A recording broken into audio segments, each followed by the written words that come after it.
Hi అందరికీ. ఇది నాసిక్ త్రయంబకేశ్వర్ దేవాలయం అండి. ఆలయ ప్రధాన శిఖరం. ఇది బయట ఆలయానికి వెళ్ళే మార్గంలో షాపింగ్ ఇదంతా.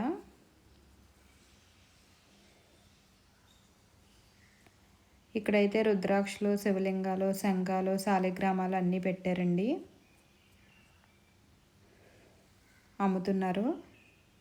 శ్రీ త్రయంబకేశ్వర్ మందిర్ అని రాసి ఉంది అక్కడ బోర్డు.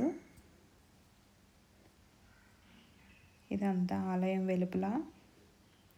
ఇక్కడ దర్శనానికి వెళ్ళే భక్తుల కోసం పువ్వులు ఇలా బుట్టల్లో పెట్టి అమ్ముతున్నారు.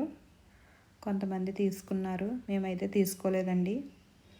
అక్కడ ఇలా బొట్లు కూడా వేయించుకుంటున్నారు. 3 నామాలు మధ్యలో త్రిశూలం లాగా వేస్తున్నారు. పెద్ద పెద్ద దేవస్థానాల్లో ఎక్కువ మంది భక్తులు ఉంటారు కదా, అందరూ తీసుకెళ్ళే పూజా సామాగ్రి, పువ్వులు అన్నీ స్వామివారికి అలంకరించడం అంత వీలు పడదు కదండి. అందుకని మేము తీసుకోలేదు. ఇంకా మేమైతే ఫ్రీ దర్శనానికే వెళ్ళామండి. అక్కడ చెప్పారు ఎక్కువ టైం పట్టదు, వెళ్ళొచ్చు అని. అందుకని వెళ్ళాము. 1 గంట టైం పట్టింది దర్శనానికి. ఇవన్నీ ఖాళీగా ఉన్నాయి. ఇలా స్వామివారి సేవలు, గర్భాలయంలో స్వామికి చేసే సేవలన్నీ కూడా ఇలాగా టీవీలు పెట్టారండి, స్క్రీన్లు. లైవ్లో కనిపిస్తున్నది.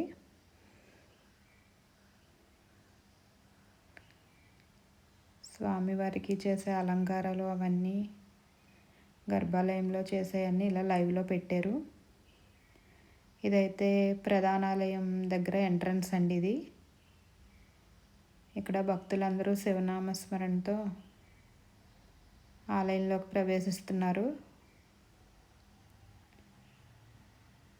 ఈ ఆలయం కట్టడం చాలా బాగుంది. 100 ఏళ్ల క్రితం కట్టిన దేవాలయం అండి ఇది.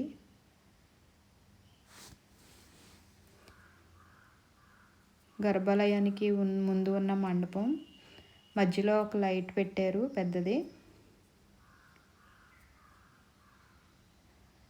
పైన ఒక గ్లోబ్ లాగా ఉంది రౌండ్గాను.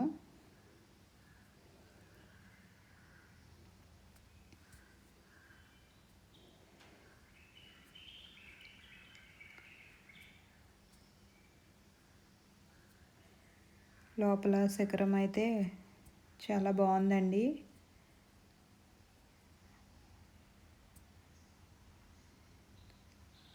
ఒక గ్లోబ్ లాగా ఉంది లోపల. అక్కడ మంత్రాలు అవి హిందీలో చదువుతారు కదా. తెలుగులో అయితే ఇంకా బాగుండు, మనకి ఇంకా మంచిగా బాగుండు అనిపించింది.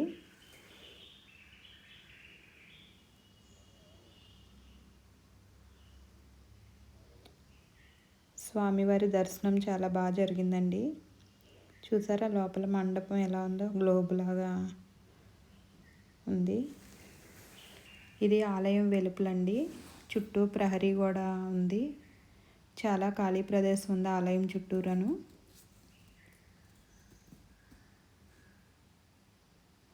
దర్శనం చేసుకున్న భక్తులు వచ్చే మార్గం అండి ఇది. స్వామివారిని దర్శనం చేసుకుని వస్తున్నారు భక్తులు.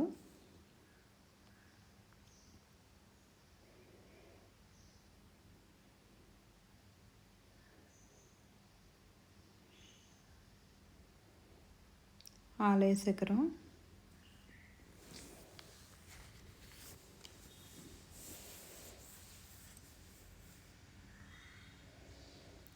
అది కనిపించే క్యూ లైన్ ఏమో దర్శనానికి వెళ్ళే మార్గం అండి అది.